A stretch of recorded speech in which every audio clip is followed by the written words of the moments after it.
So India is another country that I spent 5 days. One thing really good in India, a lot of guys speak English. Even the normal guy, like simple guy, he speak English. I remember when I got a hotel and somebody else invited me to a party on the top hotel has a party. I told yes, let's go there, let's go a party.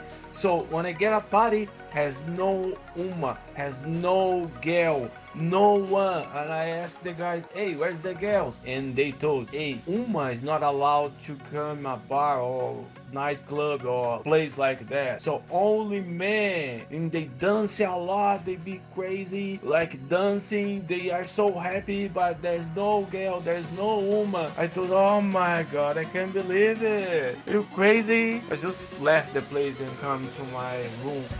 If you wanna move from one place to somewhere, you can get a tuk-tuk. It's like a tricycle, but really cheap, and the drivers go so fast, you scared, man. You feel really confused, the traffic. I didn't drive there, but I got tuk-tuk.